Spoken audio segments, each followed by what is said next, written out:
तैयारी से, कोई बीच में लीव नहीं करेगा और आज की क्लास शुरू होती है अब।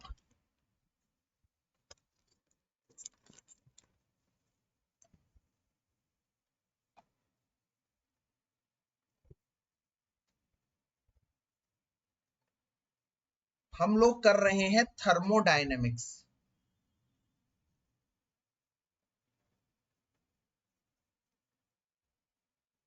जिसे मैं कहता हूं शॉर्टकट में टीडी। भाई टीडी में हम लोग एंथैल्पी बता चुके हैं आपको क्या होता है, एंथैल्पी के बारे में बता चुका हूं मैं क्या होता है एंथैल्पी। एंथैल्पी H से डिफाइन होता है, एंथैल्पी का फार्मूला होता है U प्लस पीवी। पिछले क्लास की इंपॉर्टेंट बातें बता रहा हूं। U प्लस पीवी पहली चीज, ये एक स्टेट फंक्शन है। स्टेट फंक्शन है तो सिर्फ इनिशियल और फाइनल पे डिपेंड करता है। डेल्टा H की वैल्यू होगी delta U plus P delta V, ये है एट कांस्टेंट प्रेशर पर। और कांस्टेंट प्रेशर पर हम एक और चीज जानते हैं, डेल्टा H हो जाता है QP के बराबर। क्यों QP के बराबर? क्योंकि delta U, first law of thermodynamics से डेल्टा U की वैल्यू क्या होती है, Q plus W plus P delta V। फिर मैं Q प्लस W की जगह लिखता हूं वर्क डन का फार्मूला, वर्क डन होता है minus P delta V, cancel हो जाता है। इसका मतलब delta H is equals to होता है Q। ये आज का दूसरा अहम रिलेशन।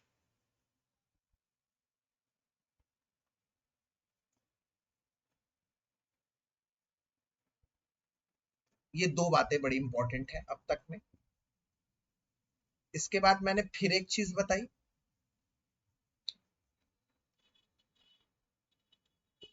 कि जो डेल्टा H है उसको मैं delta U plus delta NRT भी लिख सकता हूं। तो ये रही भैया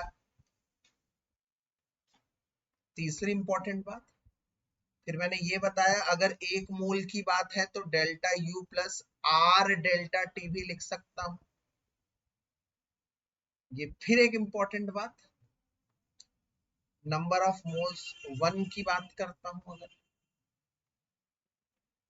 और फिर आखिरी बात, क्योंकि मुझे पता है del U is equals to होता है Q प्लस W, और del U is equals to Q अगर मैं मान लेता हूं वॉल्यूम कांस्टेंट है तो P delta V, work done P delta V होगा माइनस P डेल्टा V होगा, ये तुम्हें हमेशा पता है।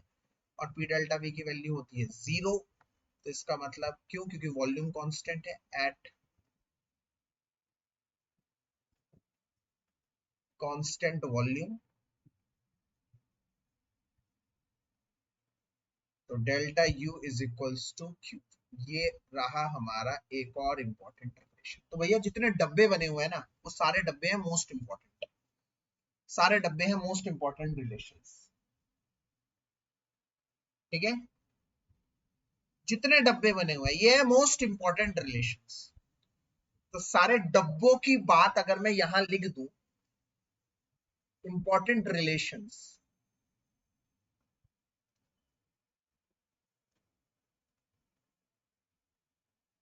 तो कहना गलत नहीं होगा। पहला इंपॉर्टेंट रिलेशन अब तक इस चैप्टर में यही पढ़ा है, del U plus P del V। दूसरा इंपॉर्टेंट रिलेशन है डेल H होगा Q P के बराबर एट कांस्टेंट प्रेशर। तीसरा डेल H होगा del U plus del N RT। चौथा रिलेशन होगा del H is equals to del U plus R delta T। एक मोल की बात होगी, नंबर ऑफ मोल्स 1 है। और पांचवा है del U is equals to QV। ये 5 है मोस्ट इंपॉर्टेंट रिलेशंस जिनको मैंने अभी ऊपर ऊपर से बताया है। अगर आपको इनमें से कोई भी रिलेशन में जरा सी भी दिक्कत है, आप लोग पिछले वाले लेक्चर की वीडियो चैनल पे मैं डाल चुका हूं, उस पे आप देख सकते हैं। चैनल का नाम है नॉलेज इंक अकेडमी। आप इस नॉलेज इंक एकेडमी में देख लीजिएगा, मैं रोज की क्लासेस उसमें अपलोड कर दिया करता हूं। अगर आपको पिछले क्लास की है जो 5 रिलेशंस मैंने आपको समझाई है, इन 5 रिलेशन में आपको कहीं भी कोई भी डाउट है तो पिछले लेक्चर में मैंने इनको डिराइव करके बताया है। आज मैं इनको दोबारा डिराइव तो नहीं करने जाऊंगा, आज मैं आगे की बात बताऊंगा। ये 5 रिलेशन पिछले क्लास के मोस्ट इंपॉर्टेंट रिलेशन है। मैं आपको दोबारा से बता दूं बेटा, हम लोग टीडी को डील कर रहे हैं, थर्मोडायनेमिक को डील कर रहे हैं। जब हम ऐसे चैप्टर को डील करते हैं ना, जिस चैप्टर की सीबीएसई मतलब स्कूल में इंपॉर्टेंस तो है ही, साथ में उसकी कॉम्पिटेटिव में भी बहुत ज्यादा इंपॉर्टेंस है, तो आप लोगों को डबल ध्यान से देखना ही पड़ेगा। तो आइए आज की बात कहां से शुरू करते हैं। आज की बात शुरू करते हैं एक नए टॉपिक से। आज की क्लास हम शुरू करते हैं एक नए टॉपिक से, और वो है हीट कैपेसिटी। हीट कैपेसिटी क्या होता है सर? हीट कैपेसिटी का मतलब मैं आपको बताता हूँ। हीट कैपेसिटी का मतलब it is the quantity of heat required to raise the temperature of system by 1 degree. मतलब एक सिस्टम है, इस सिस्टम का टेम्परेचर अभी 19 डिग्री है, तुम कितनी हीट दोगे, इसे कितना गर्म करोगे ताकि वो 20 डिग्री सेल्सियस बन जाए, 1 डिग्री सेंटीग्रेड टेम्परेचर प्लस हो जाए, उसके लिए जितनी हीट आपको देनी पड़ती है किसी सिस्टम को, उसे हीट कैपेसिटी कहते हैं। मैं दोबारा बता दूं, कोई सिस्टम है एक्स टेम्परेचर पर है, उसे x प्लस 1 डिग्री सेंटीग्रेड तक पहुंचाना है, 1 डिग्री बढ़ा देना है, कितना टेम्परेचर लगेगा भैया, उसे हम कहते हैं heat capacity. It is the heat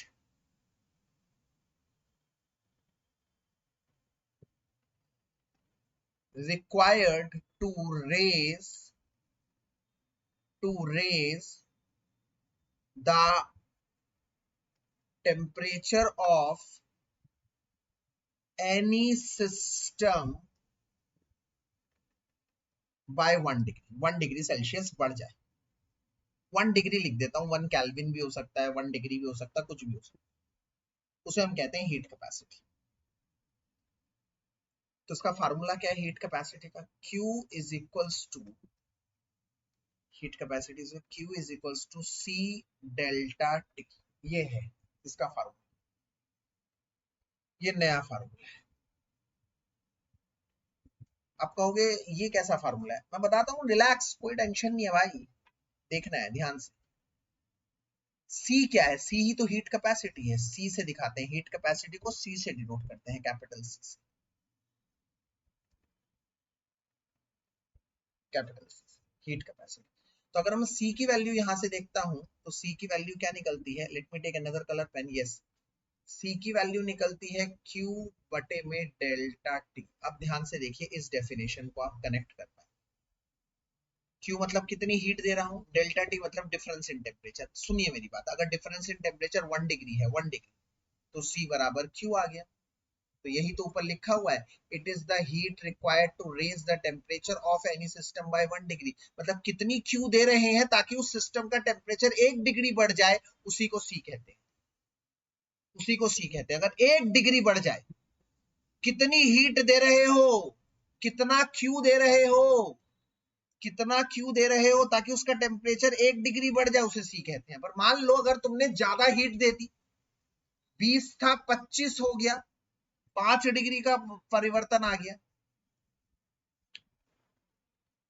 तो डिवाइड होगा 5 से। क्यों? क्योंकि एक वाले को देना, एक डिग्री बढ़ाने वाले को C कहते थे।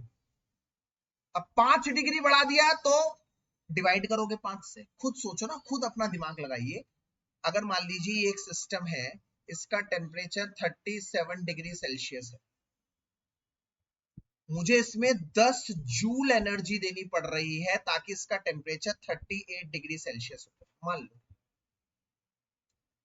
पर मैंने 10 की जगह पता है क्या दे दिया? मैंने इसे 50 जूल दे दिया, तो भैया इसका टेम्परेचर 5 डिग्री बढ़ जाएगा। 37 में 5 बढ़ गया, मैंने 35 था मान लो, 35 में 5 बढ़ गया, 40 डिग्री हो जाएगा। तो जो भी टेम्परेचर तुमने दिया, 50 दिया ना, उसको डिवाइड कर दो, कितना टेम्परेचर बढ़ गया 5 से, तो 1 डिग्री बढ़ाने के लिए तुम्हें 10 जूल एनर्जी देनी पड़ेगी।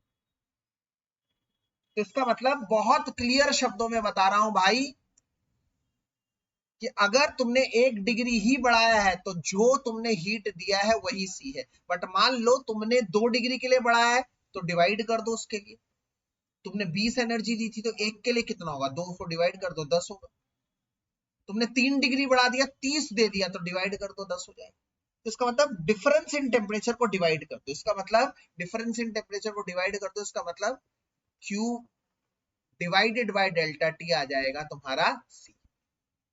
अगर ये डेल्टा टी 1 डिग्री है तो C ही Q है। मेरे ख्याल से मेरी बात समझ में आ गई होगी। ये उधर चला गया, क्रॉस मल्टीप्लाई हो गया और यहां से हमारा फार्मूला बन गया Q is equal to C delta T.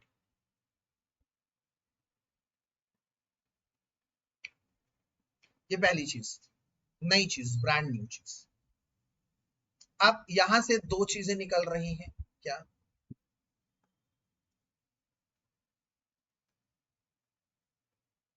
Eight constant pressure, pressure जब कांस्टेंट होगा तो मैं क्या लिखूंगा, QP is equals to CP delta T. मतलब QP मतलब heat at constant pressure, CP मतलब heat capacity at constant pressure.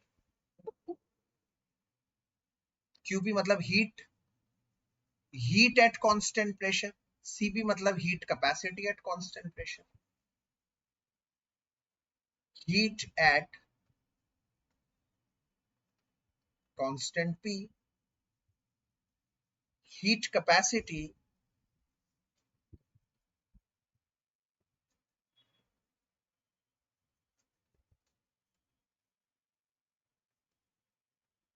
Eight constant P। ठीक है, इसी तरह से कांस्टेंट वॉल्यूम पे क्या होगा आप लोग मुझे बताइए तो जरा।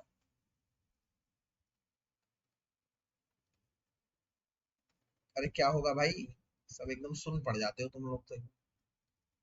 QP की जगह इसी फार्मूले में Q की जगह यस QV आ जाए। Yes yes, very good. कोई मुश्किल क्वेश्चन थोड़ी पूछा था यार, इतना आसान क्वेश्चन पूछा था। यहां पर QV क्या है, what is QV? Heat at constant volume, और CV है heat capacity at constant volume. तो यहां से दो नई चीजें आ गई, एक CP और एक CV। तो भैया आज के अगले क्लास, अगला पॉइंट हमारा नया है। मैंने पहले आपको C समझाया, C क्या होता है, हीट कैपेसिटी होता है। एक बार दोबारा से बता देता हूं जो मैंने अब तक समझाया। मैंने आपको बताया, मान लिया एक ऑब्जेक्ट है, एक सिस्टम है, मान लिया एक सिस्टम है मेरे पास, इसका टेम्परेचर 10 डिग्री है। ठीक है, 10 डिग्री है इसका टेम्परेचर। इसका टेम्परेचर मान लो 25 डिग्री सेल्सियस, और तुमने इसमें 10 जूल एनर्जी दी तो 25 से इसका टेम्परेचर हो गया 26 डिग्री सेल्सियस। 1 डिग्री बढ़ गया। तो मैं कहूंगा 10 जूल जो तुमने एनर्जी दी वही Q है, और वही इसकी हीट कैपेसिटी। हीट कैपेसिटी मतलब कितनी कैपेसिटी है, कितनी हीट लेकर ये 1 डिग्री टेम्परेचर बढ़ा देगा। परंतु अगर मैंने वहीं पर कहा बेटा जी एक ये ऑब्जेक्ट है, सिस्टम है, 25 डिग्री सेंटीग्रेड उसका टेम्परेचर है, और तुमने इसमें 50 जूल एनर्जी दे दी ताकि इसका टेम्परेचर 30 डिग्री सेल्सियस बन जाए, तो आप कहोगे सर ये तो 5 डिग्री डिफरेंस आ रहा है, 5 डिग्री का डिफरेंस आ रहा है। तो जो भी Q है ना इस केस का Q, उसको 5 से डिवाइड कर दो, वो निकलेगा C। मतलब 50 को 5 से डिवाइड कर दोगे 10, ताकि पता चल जाए ये 5 डिग्री के लिए है। 1 डिग्री के लिए कितना होगा, क्योंकि 1 डिग्री के लिए जो होगा वही हीट कैपेसिटी होगी, जो 1 डिग्री के लिए होगा वही हीट कैपेसिटी होगी।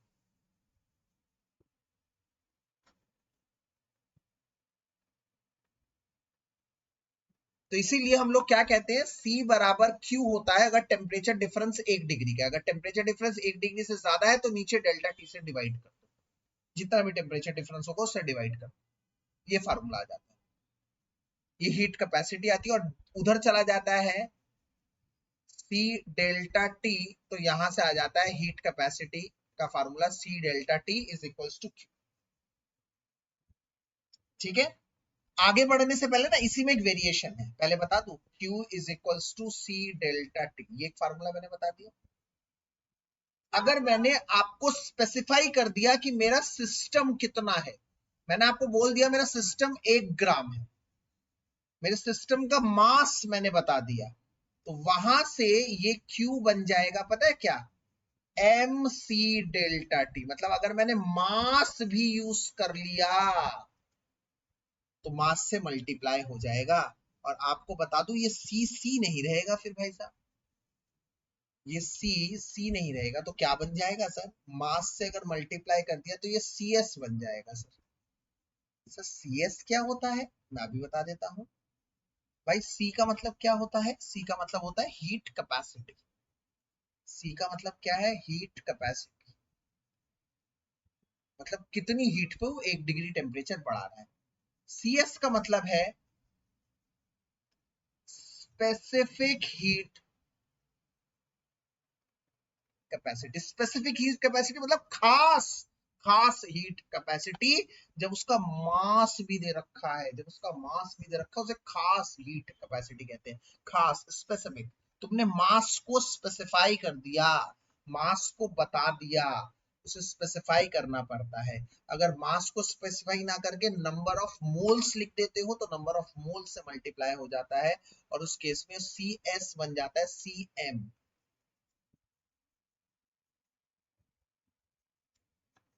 इसे कहते हैं molar heat capacity. Molar heat capacity, ठीक है भाई।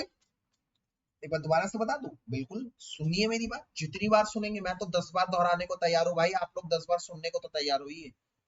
पहला formula Q is equals to C delta T. यहां पर जो C है उसे नॉर्मल हीट कैपेसिटी कहते हैं। नॉर्मल हीट कैपेसिटी मतलब कितनी हीट देंगे ताकि किसी सिस्टम का 1 डिग्री टेम्परेचर बढ़ जाए। Q is equals to M C S delta T. यहां पर सी एस को स्पेसिफिक हीट कैपेसिटी कहते हैं।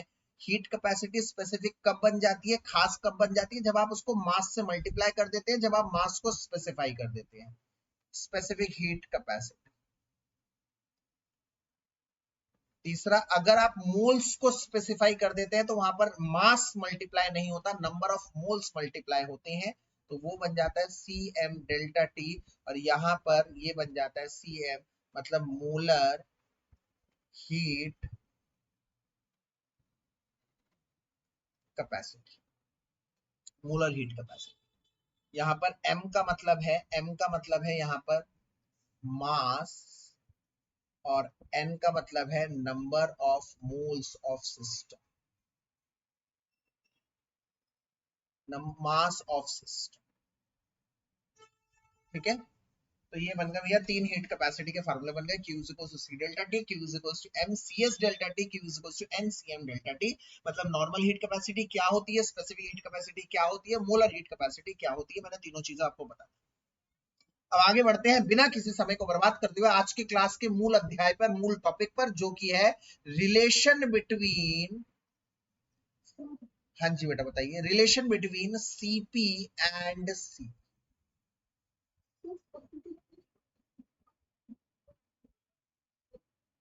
यस, कि उस मास, 1 ग्राम मास सिस्टम का टेम्परेचर 1 डिग्री बढ़ाना है। 1 ग्राम मास अगर है, उसका फार्मूला क्या था, Q is equals to M C S delta T. अपना दिमाग लगाइए, अगर मैं मास 1 ग्राम ले लेता हूँ, डेल्टा टी 1 डिग्री ले लेता हूँ, तो Q ही बन जाता है सी एस। मतलब अगर 1 ग्राम सिस्टम है, उसका टेम्परेचर 1 डिग्री सेल्सियस चेंज करा है, तो उस हीट कैपेसिटी को हम लोग स्पेसिफिक हीट कैपेसिटी बोलते हैं। इसी तरह से अगर मैंने 1 मोल ले लिया, तो यहाँ पर N, 1 मोल सिस्टम ले लिया, तो 1 मोल सिस्टम को टेम्परेचर को 1 डिग्री बढ़ाने में कितनी हीट ली जा रही है, उसे मोलर हीट कैपेसिटी का है।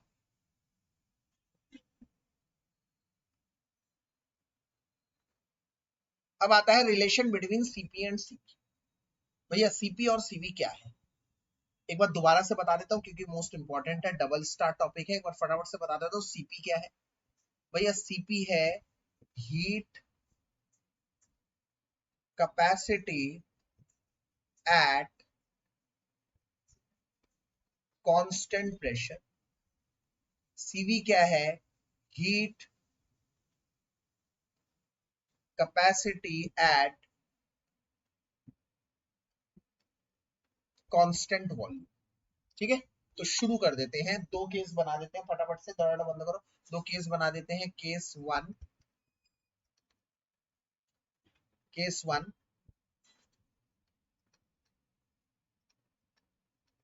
At constant pressure. जब प्रेशर आपका कांस्टेंट होता है, जब प्रेशर आपका कांस्टेंट होता है, फटाफट से मुझे बता दो, जब प्रेशर कांस्टेंट होता है क्या पढ़ा है तुमने? QP is equals to CP delta T, ये पढ़ा है बिल्कुल। ऑल्सो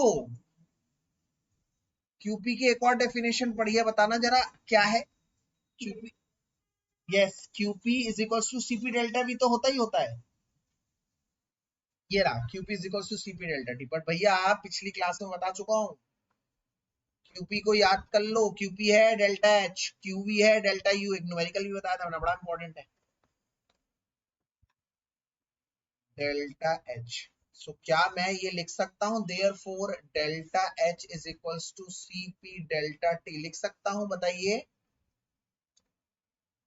भैया। QP इसके भी बराबर है, QP इसके भी बराबर है, तो ये दोनों चीज आपस में तो बराबर हो जाएंगी। बिल्कुल, बात ही खत्म हो गई।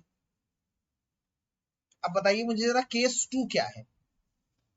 Late me take another colour pen for case to.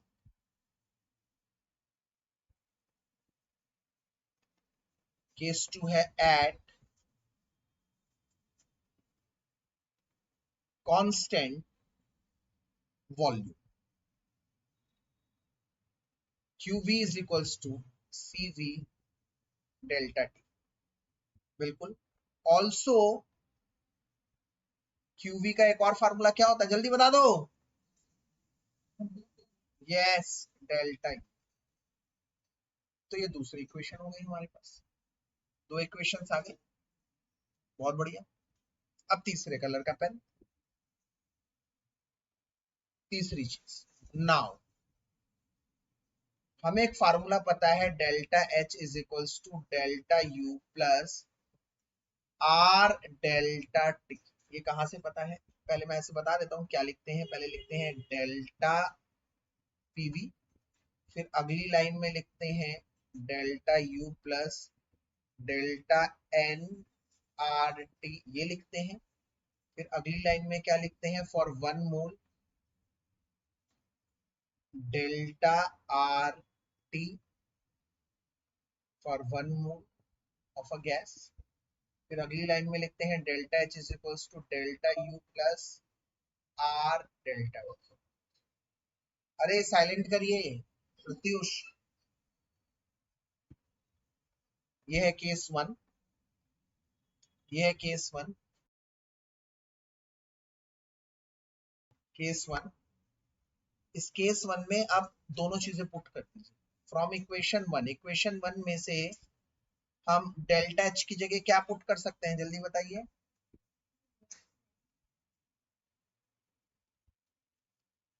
अरे डेल्टा H की जगह क्या लिख सकते हैं यार, इतनी इजी सी बात है।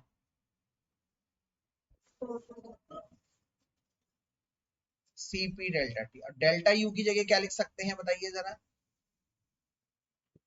अरे यहाँ तो लिखना ही भूल गया मैं, सॉरी सॉरी सॉरी सॉरी, यहाँ तो लिखना ही भूल गया। कंक्लूजन, ये भी QV के बराबर है, ये भी QV के बराबर है, तो ये दोनों आपस में बराबर होंगे।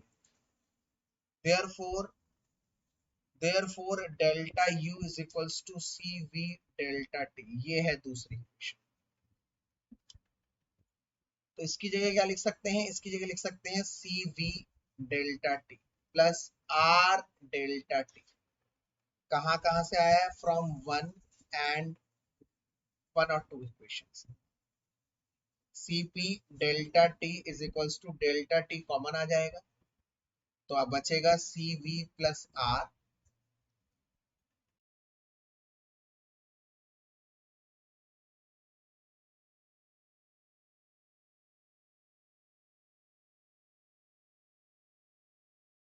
अगर यहां से डेल्टा टी कट जाएगा,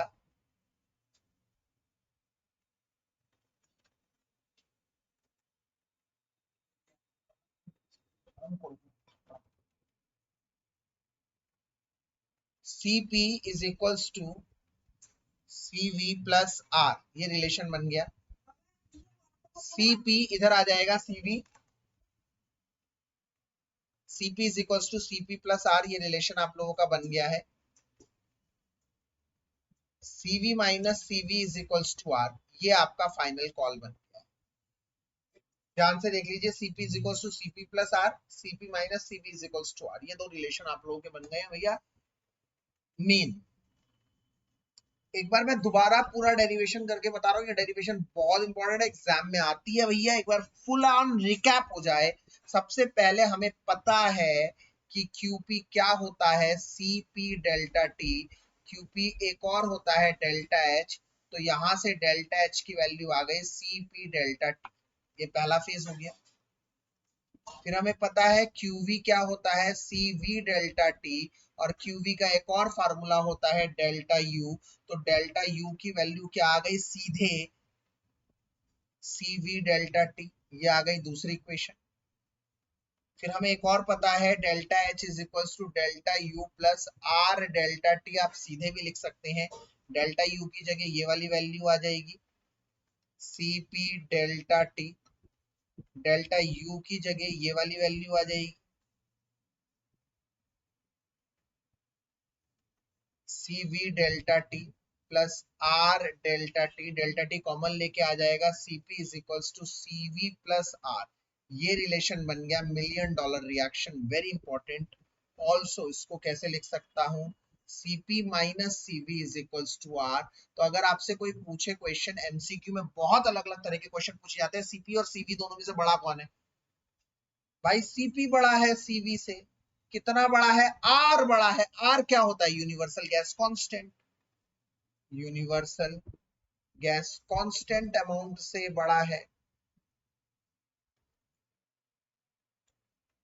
ठीक है, तो ध्यान रखिएगा, बड़ा इंपॉर्टेंट है, बड़ा इंपॉर्टेंट। तो अंत में मेन रिलेशन क्या है, CP minus CV is equals to R। अब मैं आपको एक नई चीज सिखाऊंगा जो मैंने आपको प्रॉमिस किया था आज की क्लास में। हाँ भाई, एक कॉम्पिटेटिव एग्जाम वाली चीज बताऊंगा जो एकदम फ्रेश है, और वो है हम लोगों का एटॉमिसिटी ऑफ अ गैस, जिसको हम गामा से डिनोट करते हैं, गामा से।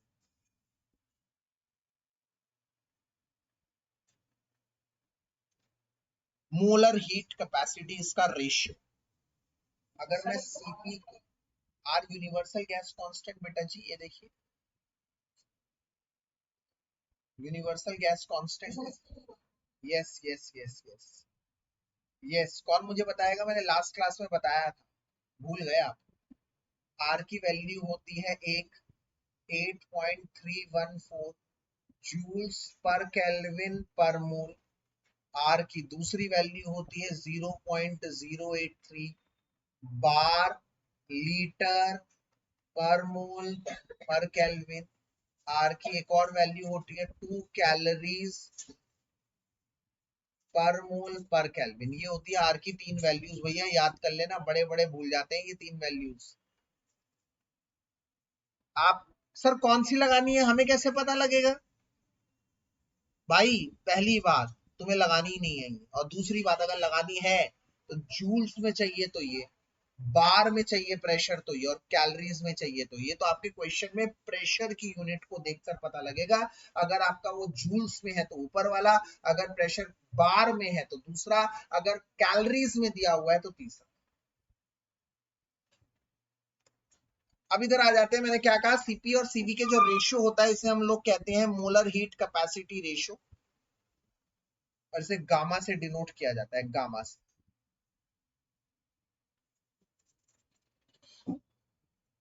गामा से डिनोट किया जाता है, इसे कहते हैं ratio of heat capacity, molar heat capacity, क्योंकि यहाँ पर मैंने मोल्स की क्वांटिटी 1 ले ली थी, याद करिएगा, 1।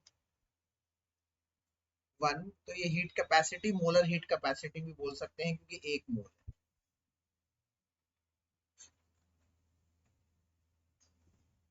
रेशियो ऑफ मोलर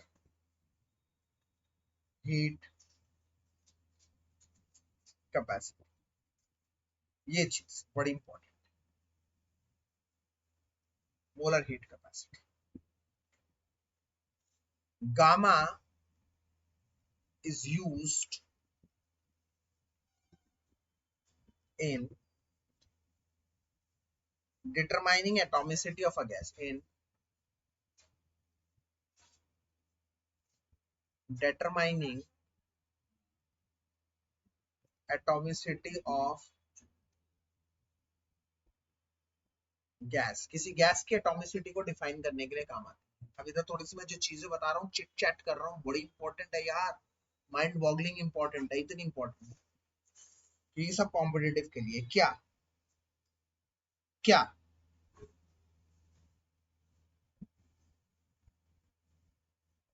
कि अगर एक मोनो एटॉमिक गैस है, case 1 for mono atomic gas. आप कहेंगे मोनो एटॉमिक गैस क्या होता है सर? अरे भैया जो अकेले रहती हैं, जैसे नियॉन हीलियम अकेले रहती हैं, अकेले रहती है for monoatomic gases. Example helium, neon, सारे noble gases, argon,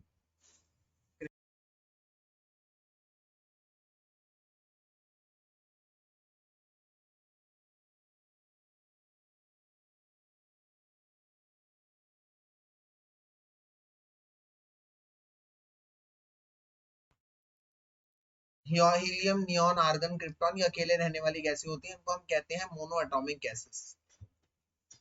mono atomic gases के लिए जो रेशो होती है ना, रेशो गामा की वैल्यू, गामा की वैल्यू Cp अपॉन Cv की वैल्यू होती है 1.66, 1.66 1.66 होती है। अगर मैं आप लोगों को बताऊं कैसे, तो मैं बताता हूं। इसके लिए Cp की जो वैल्यू होती है, Cp की जो वैल्यू, एक किसी एक की वैल्यू निकाल लो Cv की, तो Cv की वैल्यू होती है 3/2R। तो Cp की कैसे निकलेगी बताना? Cp की निकलती है Cv प्लस R, उसमें R ऐड कर दो, तो इसका मतलब Cp की वैल्यू हो जाएगी 3/2R प्लस R, मतलब 5/2R। मतलब Cp बता दिया मैंने क्या है, Cv, तो Cp होगा Cv प्लस R, मतलब 3/2R में R ऐड कर दोगे तो वो 5/2R। तो अब आप देख लीजिए, जब आप Cp अपॉन में Cv करते हैं तो Cp की वैल्यू क्या होती है? Cp की वैल्यू होती है 5/2R, उसकी वैल्यू 3/2R, R से R कट गया, 2 से 2 कट गया, बटा 5/3, 5/3 का रेशो क्या होगा? 1.66। ऐसे निकलता है। ये हो गया मोनो एटॉमिक गैसेस के लिए, जो गैसेस अकेले रहती है। क्वेश्चन कैसे पूछा जाएगा भैया? जेई पूछ लो, नीट पूछ लो, उनमें पूछा जाता है कैसे। हीलियम एक गैस है, हीलियम गैस के लिए गामा क्या होगा, ऐसा पूछेगा। हीलियम एक गैस है, हीलियम के लिए Cp क्या होगा, हीलियम के लिए Cb क्या होगा। तो भैया एक चीज याद कर लो, मैं कहूंगा सबसे बेस्ट है एक चीज याद कर लो, Cv याद कर लो। Cv अगर तुमने याद कर लिया ना 3/2R, तो Cp अपने आप पता लग जाएगा कैसे, 3/2R प्लस R होता है, ये आ जाएगा 5/2R। तो Cp Cv का रेशो खुद निकाल लोगे तुम, 2 मिनट लगेगा। कितना आ जाएगा? 5/2R अपॉन में 3/2R, तो आ जाएगा 1.66। ऐसे कर लो, इधर लिख दिया मैंने, उधर रहने दो, ऐसे कर लो। अच्छा, इसी तरह से एक और सीख लो for diatomic gases.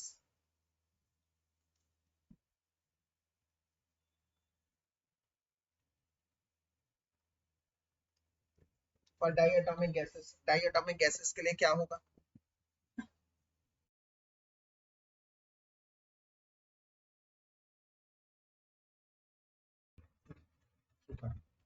For diatomic gases like, for diatomic gases जैसे कि,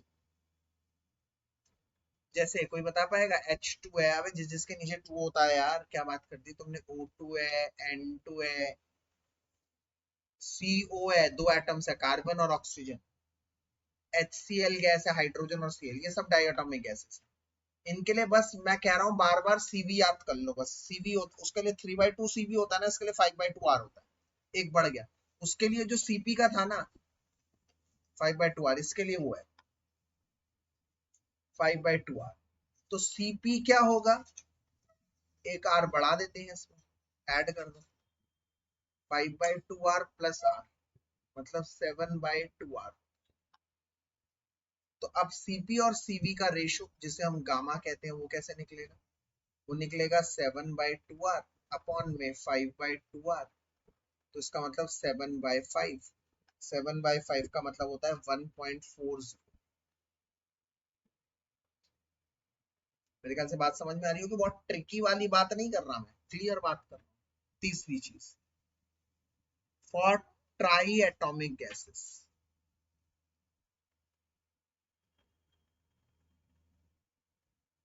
खुला चैलेंज है, आप लोगों के स्कूल में चैप्टर हुआ होगा ना, किसी के स्कूल में ये कराया हो बता दो आप, किसी के भी स्कूल में कराते ही नहीं है ये।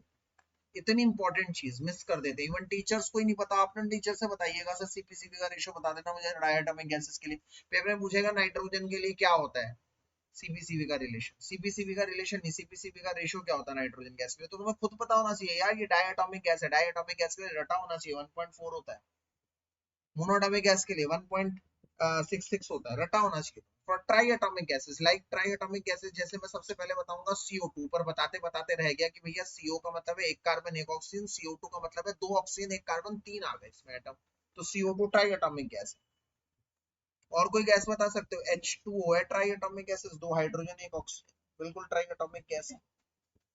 याद करना H2O मैंने बॉइलिंग स्टेट के ऊपर लिख रहा हूँ, नॉर्मल नहीं, ये सब try atomic gases.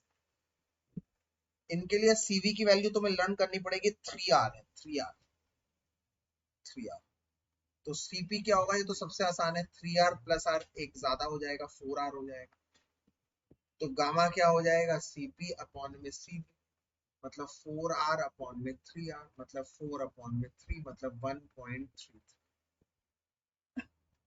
Try atomic के साथ साथ जितने भी आगे होंगे टेट्रा एटॉमिक वगैरह सबके लिए यही है, ट्राई एटॉमिक एंड पॉलीएटॉमिक, मतलब उससे ज्यादा भी अगर कोई होगा तो यही होगा। जैसे एग्जांपल CH4 मीथेन गैस है, तुम सोचोगे सर इसमें तो पेंटाटॉमिक है, 5 एटॉमिक, आपने तो बताया ही नहीं 5 का है। अरे भैया ट्राई से ऊपर सारे, ट्राई या ट्राई से ऊपर वाले सबके लिए 1.33 है। इसका मतलब मोटी मोटी बात ये है, अगर मैं सारी बातों को समराइज कर दूं बच्चों,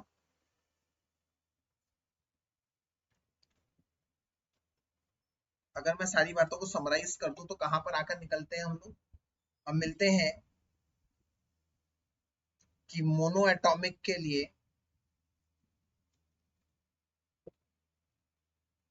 CV, CP, gamma, mono atomic के लिए होता है 3/2R, ये होता है 5/2R, और रेशियो होता है 1.66। डाई एटॉमिक के लिए 5/2R, 7/2R, रेशियो होता है 1.4। ट्राई एटॉमिक या फिर पॉली एटॉमिक के लिए ये होता है 3R, ये होता है 4R, ये होता है 1.33। तो जितना हम एटॉमिसिटी बढ़ाते रहते हैं उतना वो कम होता रहता है। तो पेपर में कई बार पूछा जाता है 1.33 है तो बताओ एटॉमिसिटी क्या होगा, या 1.4 है तो बताओ एटॉमिसिटी क्या होगा, 1.6 है तो बताओ एटॉमिसिटी क्या होगा। तो ऐसा क्वेश्चन आता है पेपर में, आप लोग तैयार रहिए इस चीज के लिए। भैया ये चीज मैंने कॉम्पिटिटिव के पर्सपेक्टिव से बोला है, बार बार कह रहा हूँ, ये चीज कॉम्पिटिटिव एग्जाम में आती है, सीबीएसई में नहीं आती। ध्यान से देख लीजिए, कोई भी दिक्कत है तो पूछ लीजिए। सीबीएसई में क्या आती है, सीपीसीबी का रिलेशन आता है, जो मैंने आप लोगों को बता दिया। हाँ जी बताइए।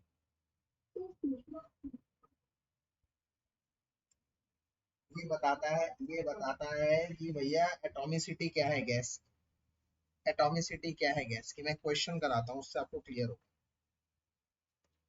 एक क्वेश्चन है, सब ध्यान से देखेंगे भैया। क्वेश्चन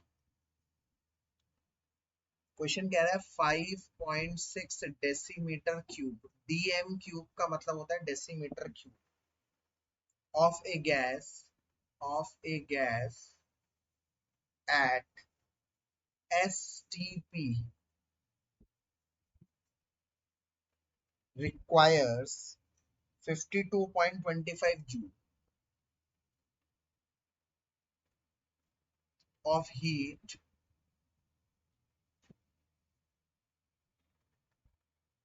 to raise its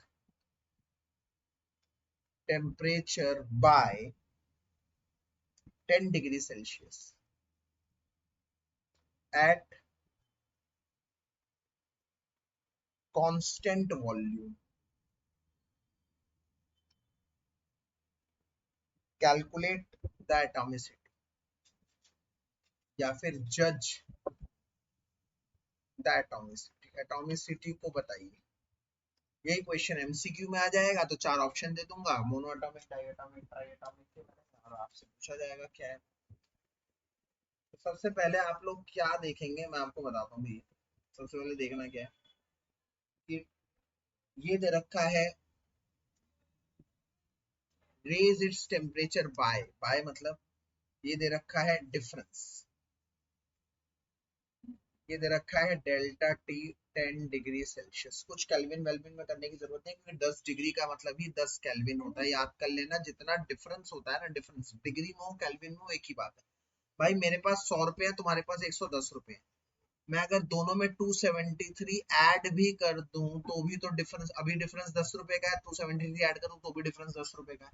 तो बड़ी कॉमन सी बात है भैया, जो डिफरेंस केल्विन में होगा वही डिफरेंस डिग्री सेल्सियस में होगा। आप कई बच्चे कॉमन एरर क्या करते हैं, इसमें 273 ऐड करके उसे केल्विन में बदलते हैं। नहीं, नहीं करेंगे आप ये, difference will be the same, difference will be the same.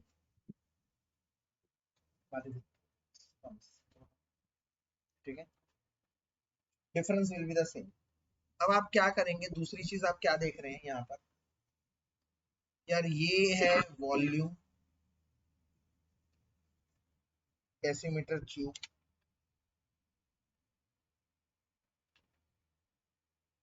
तो अगर मैं वॉल्यूम है ये और एसटीपी की बात हो रही है, एसटीपी की बात हो रही है, ये वॉल्यूम है। और चैप्टर 1 में चला जाता हूँ। नंबर ऑफ मोल्स निकालने के 3 तरीके होते हैं, नंबर ऑफ मोल्स निकालने के 3 तरीके हैं। नंबर ऑफ मोल्स मतलब एन, उसको निकालने के 3 तरीके हैं। गिवन मास अपॉन में मोलर मास, या तो फिर गिवन वॉल्यूम अपॉन में मोलर वॉल्यूम, या तो फिर गिवन नंबर अपॉन में एवोगाड्रो नंबर। यहाँ फार्मूला लगेगा गिवन वॉल्यूम अपॉन में मोलर वॉल्यूम, क्योंकि वॉल्यूम दिया होगा। तो गिवन वॉल्यूम क्या है 5.6 डेसीमीटर क्यूब और मोलर वॉल्यूम क्या है 22.4।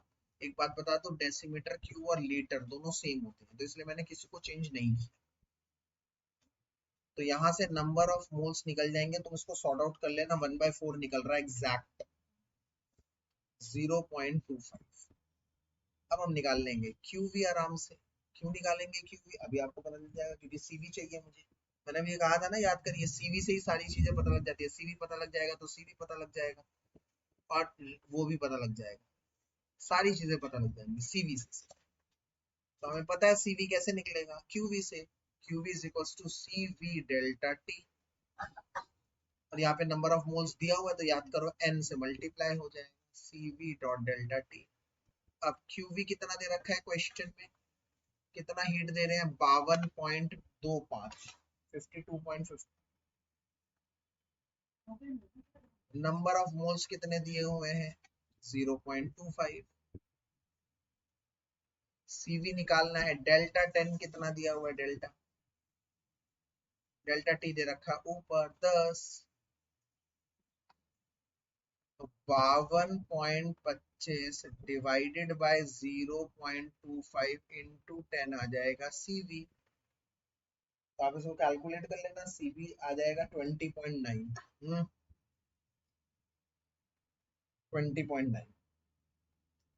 अगर सीवी 20.9 है, कौन मुझे बताएगा सीपी कैसे निकालेंगे फिर। आर ऐड कर दो, क्योंकि सीपी, क्योंकि हमें पता है